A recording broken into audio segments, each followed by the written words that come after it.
¿Crees que Colombia tiene potencial como por lo menos sobrevivir a una guerra? ¿Cómo así? Si nos declaran la guerra. Nah. No. ¿Con quién? Depende. ¿Con quién? ¿Una guerra con quién? Por ejemplo, una guerra contra Rusia, nosotros no tenemos ni chimba que hacer ahí, papi. Eso es paila. Contra China menos, ¿no? Estados Unidos, paila tampoco. Contra Venezuela. Contra Venezuela sí, quizás, más fácil. No sé. Yo prefiero que me lleven a caminar 50 kilómetros diarios en el desierto con un fusil terciado y estar pendiente a que no me caiga un misil en la cabeza, estar encerrado un hijo de puta año. Las únicas guerras que tendríamos serían regionales, de resto no somos objetivo lógico y en la región nos paramos duro. O sea, estás diciendo que, por ejemplo, una guerra entre Medellín y Bogotá, Antioquia y Cundinamarca. Nos follan en aire, pero si caen al rancho se complica. Va a Medio Oriente, esos maricas solo pueden pelear con ataques aéreos. Muñe, pero si la guerra se vive acá como en Vietnam, se le da por el culo al que venga. Por el territorio al menos se hace la resistencia. Nosotros tenemos mucha experiencia en cuanto a combates en la selva, cosa que otros ejércitos no tienen. Que fue lo que le pasó, por ejemplo, lo que vos decías, lo que le pasó a Estados Unidos en Vietnam.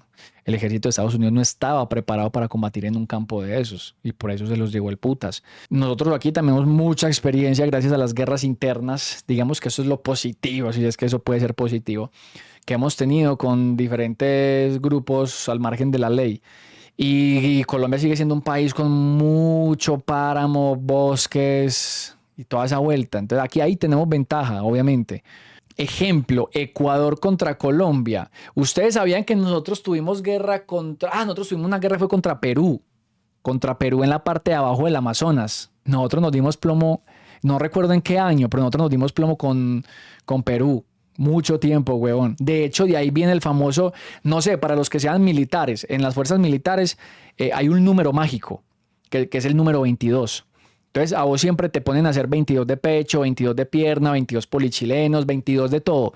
Y resulta que ese número viene precisamente de la guerra de Perú contra Colombia, en todo el sector del Amazonas, gracias a un soldado que dio su vida por acabar con un nido de ametralladoras peruano. Y el man terminó con 22 orificios de bala. O sea, el man murió. Logró su misión con un machete. El man logró su misión con un machete, mano. El marica simple Juan Bautista. Sí, señor. Juan Bautista. El marica con un mero machete, huevón. Y él solito se escabulló a un nido de ametralladoras que tenía el ejército colombiano asediado y no los dejaba pasar un río. Los tenía rejodidos y se les metió al rancho, papi, con ese machete acabó hasta con el hijo de puta. El man creo que llevó unos explosivos si no estoy mal y le dijo al comandante, el man era un ranchero, les voy a contar así por encimita y sí, lo rushó a todos. Y la vuelta es así más o menos, el man era un ranchero son los soldados que cocinan, los que están en la cocina haciendo la comida. Y había un niño de ametralladoras peruano, papi, por ahí en un cerrito que los tenía para azotados, mano, azotados. Y el ejército colombiano tenía que pasar un riachuelo. Los tenía para azotados hasta la chimba. Y llega el ranchero, Juan Bautista, y le dice al comandante, le dice, ¿sabe qué? Hoy por la noche me voy a meter allá, papi. Apenas escucho una explosión, necesito que ustedes crucen el río. Y el comandante no le creía, huevón. Marica cogió, parce, se fue solamente con lo esencial. Se llevó un machete, no llevó ni un fusil ni nada, un machetico, se fue livianito. Se escabulló por la noche cucho y se les metió al rancho y llevó explosivos. Se les metió al rancho, mano. Y allá se les metió a papi. ¡Gonorreas! ¿Cómo fue, güey, putas? Pues como de palomas. ¡Gonorrea! Se les metió al rancho, mano.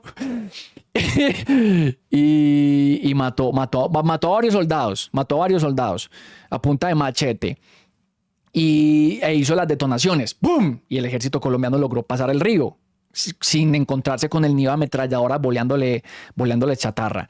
Y cuando llegaron allá arriba, encontraron a Juan Bautista muerto, con 22 orificios de bala. O sea, al man le metieron una masacrada a la hijo de puta, huevón. Pero dio su vida por la misión, básicamente. Deber antes que vida. Y de ahí viene el famoso número mágico de las fuerzas militares del número 22. Alguno de los militares de acá del chat, que acá hay un boleo de militares, o bueno, de exmilitares, ¿sabía eso? ¿O no sabía por qué el número 22? ¿Qué hijo de puta tan parado? ¿Qué hijo de puta tan parado? Esa marica, mano. Marica literal dio la vida por el ideal. Mera vuelta, ¿sí o qué? Esas historias son muy chimbas, parce. Mírate aquí un video donde lo explican. Cómo Colombia derrotó a Perú en la invasión, siendo 3 veces inferior en hombres. Ocurrió el 1 de septiembre de 1932, cerca de las 5:30 de la mañana. Unos 250 soldados peruanos, 58 de ellos vestidos de civil, desembarcaron por la fuerza en la ciudad de Leticia. Esos maricas están atrevidos. Esos maricas es que meterse al rancho, hombre, Es que meterse al rancho los peruanos. Maricas que no sabían que aquí nos levantamos a punta de frisoles y aguapanela, ¿o qué? Capital de la entonces Comisaría Colombiana del Amazonas. Armados con carabinas y fusiles, procedieron a invadir una zona que, según ellos, pertenecía a Perú como consecuencia de la firma del Tratado Salomón-Lozano en 1922, un documento que había puesto fin a un largo conflicto limítrofe entre ambas naciones. Sin embargo, ese tratado pareció no ser suficiente para los peruanos, que llegaron a la ciudad decididos a recuperarla para su país a pura potencia del fuego de sus fusiles. Del otro lado, se hallaba una fuerza policial totalmente sorprendida, que apenas pudo reaccionar. Pero no, pues marica, ¿quién está preparado? ¿Qué policía está preparado para una invasión así? Les toca abrirse y esperar que llegue el ejército. Y cómo fue realmente el llamado incidente de Leticia y cómo se resolvió esta disputa. Si quieres conocer la respuesta, quédate con nosotros y acompáñanos a descubrir un enfrentamiento que, aunque no es muy conocido, ha enfrentado a 2 naciones de América Latina. ¿Estás listo? Pues en ese caso, prepárate para viajar en el tiempo. ¡Vámonos! En la madrugada del primer día del mes de septiembre de 1932, el intendente de la ciudad colombiana de Leticia, Alfredo Villamil Fajardo, se despertó con el sonido de los disparos. Se llama para Drácula, ¿no? Leticia, Alfredo Villamil Fajardo. Esa foto la tomaron un 31 de octubre ese señor, ¿o qué? Se despertó con el sonido de los disparos. Enseguida se comunicó con sus asesores para preguntar qué estaba sucediendo, pensando que se trataba de algún inusual entrenamiento de tiro de la policía local. La respuesta fue clara. ¿Qué polígonos ni qué instrucción de tiro? Se nos entraron los peruanos. Y ahí mismo empezó a sonar así, por el radio así.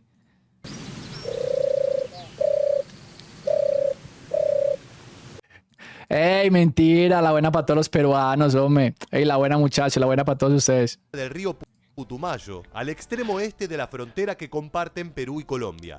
Por supuesto, la guarnición de solo 14 policías, 18 funcionarios y 2 oficiales del ejército colombiano intentó defenderse, pero la única ametralladora de la que disponían para intentar contener una ofensiva sorpresa de esa envergadura se trabó en el momento de mayor necesidad.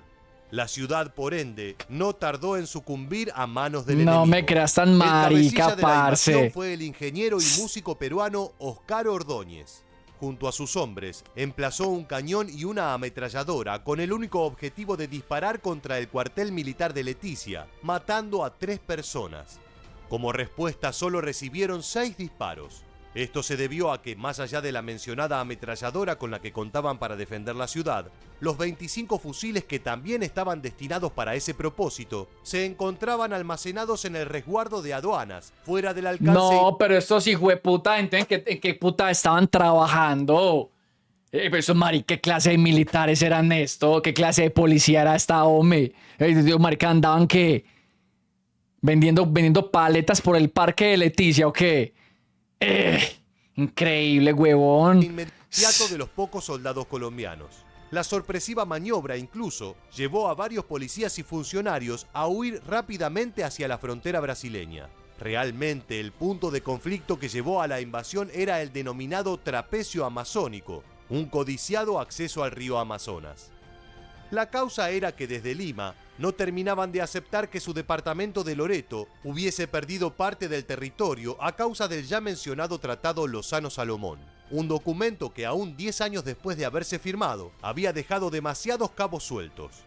Debido a esto, grandes porciones del territorio que en el papel tenían un supuesto dueño no lo reflejaban en la práctica, por lo que todo pendía de un hilo. De hecho, el entonces ministro de Guerra colombiano, Carlos Arango Vélez, se negó a fortalecer la poca presencia militar que había en la ciudad de Leticia para evitar que eso se viese como una provocación a Perú. Por lo tanto, puede decirse que el gobierno de Bogotá prácticamente la había abandonado y para muchos, la posible invasión era algo inminente. Para las 9 de la mañana de aquel 1 de septiembre de 1932, la bandera rojiblanca peruana ya ondeaba en el mástil de la Casa de la Aduana en Leticia. Tuvo que pasar aproximadamente una semana para que en Bogotá los rumores de que una ciudad colombiana había sido invadida por Perú comenzaran a causar algún efecto. De hecho, el gobierno colombiano optó inicialmente por intentar recuperar el control de la ciudad por la vía diplomática, sin dar mucha repercusión al asunto. No obstante, esa estrategia duraría poco. El motivo fue que cuando a mediados de septiembre 2 barcos colombianos no pudieron ingresar al puerto de Leticia, la opinión pública se hizo eco de la situación y la respuesta fue inmediata. Contrario a la débil reacción inicial del gobierno colombiano, los ciudadanos se manifestaron en calles, carreteras y ciudades. Hubo un aluvión inesperado de voluntarios para ir a luchar y muchos marineros ofrecieron sus buques mercantes con el fin de adaptarlos para el combate. ¡Ay, Curiosamente, la marica! respuesta militar de Colombia, una vez que el pueblo se hubo expresado, fue considerada un récord mundial por su fuerza y rapidez. Tras postergar la campaña 2 meses, el entonces presidente Enrique Olaya Herrera le encomendó la tarea al general Alfredo Vázquez Cobo, quien fuera su rival conservador en las elecciones de 1930. Entre ambos se gestó la resolución del conflicto. Vázquez Cobo proponía un ataque combinado para recuperar Leticia de forma rápida y contundente, pero el presidente insistió en reiteradas ocasiones con aplazar el combate para intentar solucionar el problema por la vía diplomática. En ese entonces el ejército colombiano contaba con aproximadamente 6.000 soldados. Del otro lado se encontraba Perú, un país que disponía en total de más de 17.000 hombres, fuerza aérea, cruceros, submarinos y guarniciones hasta en el mismísimo río Amazonas. ¿Y en qué momento pasó esto? Y nosotros que vemos a los peruanos, nosotros vemos a los peruanos y vean, nosotros aquí no teníamos nada básicamente. Sí, a punta de lanzas, prácticamente, sí, ¿sabes? Además, por supuesto, tenía el mérito de ser veterano de guerras vecinas. La llamada Guerra Colombo-Peruana se extendió por 298 días y se definió principalmente en 2 enfrentamientos. El primero fue el llamado Combate de Tarapacá, en el cual las fuerzas colombianas, el 15 de febrero de 1933, bombardearon y asaltaron la guarnición peruana, obligándola a huir, aunque sin ocasionarle bajas. Ese mismo día se rompieron las relaciones diplomáticas entre ambos países. El segundo choque de importancia... Pero marica, yo no entiendo por qué se seguían sosteniendo relaciones diplomáticas si Perú ya había invadido Colombia, habían tocado territorio colombiano y lo habían invadido. Entonces, ¿por qué la insistencia de continuar con relaciones diplomáticas si ya no había diplomacia a ese punto? No. Para la conclusión de la guerra fue el combate de Huepí, el 26 de marzo de 1933, que fue mucho más brutal y sangriento que el anterior. Si bien la superioridad táctica y estratégica colombiana fue la misma, aquí los peruanos estaban mejor preparados e incluso habían establecido trincheras. Esto ocasionó que los enfrentamientos se extendieran durante más de 8 horas. No obstante, al final, las tropas del Perú tuvieron que retirarse. En palabras de un soldado peruano, tenían enfrente a un toro salvaje. De esta manera, la balanza se inclinó más aún para el lado colombiano, aunque a decir verdad, la finalización del conflicto puede decirse que ocurrió en la capital peruana. Esto se debió a que el presidente peruano, Luis Miguel Sánchez Cerro, fue asesinado por un militante revolucionario cuando salía del hipódromo de Santa Beatriz, luego de pasar revista a los 30.000 soldados que iban a enviar como refuerzo a la guerra.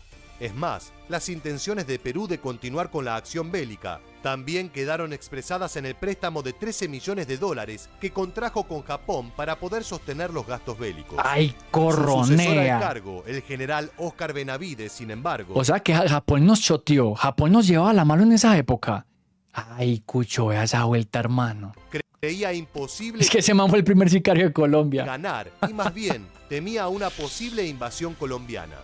En este contexto fue que, en primer lugar, el 25 de junio de 1933, las tropas peruanas se retiraron de Leticia, entregándola a una delegación de la Liga de las Naciones, y un año después, en 1934, se firmó el Protocolo de Río de Janeiro, un pacto de paz que ratificó el Tratado Salomón-Lozano de 1922, que sigue hoy día vigente y respetado por ambas partes.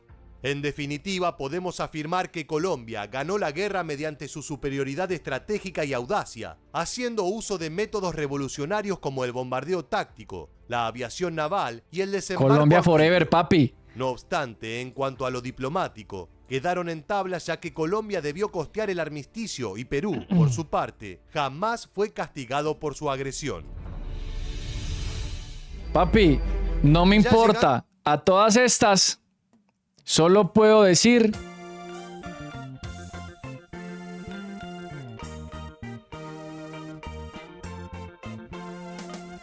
Orgullosa yo me siento de sentir vivir la dicha, vivir en armonía con... Esa era la canción que tenían que haber puesto en 1934 cuando terminó la guerra colombo-peruana, papi. Él me hace estremecer. Parce, ahí no dijeron nada de lo de Man del Machete porque esta no es la historia de Juan Bautista. ¿Quieren escuchar la historia de Juan Bautista? No sé, bueno, no. Hay que pillar la historia por ahí y hacerla. Me va a tocar hacer el video amigo, la verdad. ¿Para cuándo pues el terror? Bueno, hagamos terror de una vez porque la gente ya está chimbeando y chimbea acá.